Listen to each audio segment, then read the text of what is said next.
2019 সালের লোকসভা নির্বাচনের পর আবারও ভোটের ময়দানে কাঁথির শান্তিকুঞ্জের সেজে ছিলেন দিব্যেন্দু অধিকারী। তমলুকের প্রাক্তন এই তৃণমূল সাংসদ এখন বিজেপির অন্যতম মুখ। আসন্ন বিধানসভা নির্বাচনে এগরা কেন্দ্র থেকে তাকেই প্রার্থী করেছে দল।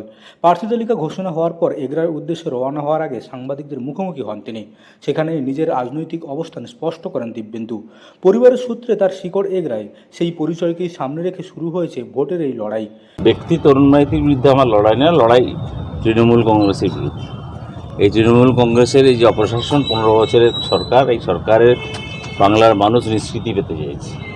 আমি এগরার ভূমিপুত্রই বলা চলে, কারণ আমার পিতৃভূমি, পিতৃদেবের জন্মস্থান। এখনও আমার নামে এগরায়ের রাজনৈতিক জায়গা আছে।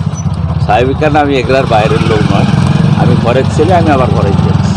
এটা আমাদের কাঁথি এগরার রেল লাইন, এটা মাননীয় রেলমন্ত্রী আমাদের বিরোধী দল নেতাকে আশ্বস্ত করে এবং তার অনুমোদন দিয়েছেন। মাননীয় প্রধানমন্ত্রী যার জন্য বাজেটে টাকা অনুমোদন দিয়েছেন।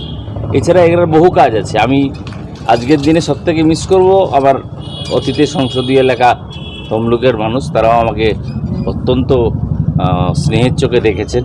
এগরার সঙ্গে তার দীর্ঘদিনের সম্পর্ক রয়েছে। বাবার জন্মভূমি সূত্রেই তিনি এই এলাকার বাসিন্দা। এখানেই তাদের রায়ত্ব সম্পত্তিও রয়েছে। নিজেকে ভূমিপুত্র দাবি করে দিব্যেন্দু অধিকারী পুরনো দিনের কথা মনে করান। তিনি জানান, এই কেন্দ্র থেকেই তার বাবা একসময় বামফ্রন্টের মন্ত্রীকে হারিয়ে বিধায়ক হয়েছিলেন। সেই ঐতিহ্যকে সামনে রেখেই তিনি বলেন, আমি ঘরের ছেলে, ঘরে ফিরে এসেছি। একই সঙ্গে দলের ওপর আস্থা রাখার জন্য কেন্দ্রীয় ও রাজ্য নেতৃত্বের প্রতি কৃতজ্ঞতা জানান। তার লক্ষ্য স্পষ্ট, বড় ব্যবধানে জয় নিশ্চিত করা এবং রাজ্যের রাজনৈতিক পরিবর্তনের বার্তা পৌঁছে দেওয়া। দিব্যেন্দুর মতে এই লড়াই শুধুমাত্র একটি আসনের নয়, এটি বৃহত্তর রাজনৈতিক পরিবর্তনের লড়াই। তিনি বলেন, ওর সঙ্গে লড়াই নয়, লড়াই তৃণমূলের অবশাসনের বিরুদ্ধে। 15 বছর তৃণমূলী শাসন থেকে মানুষ নিষ্কৃতি চাইছেন। এগরায় তার প্রতিদ্বন্দ্বী তৃণমূলের হেভিয়েট বিধায়ক তরুণ মাইতি।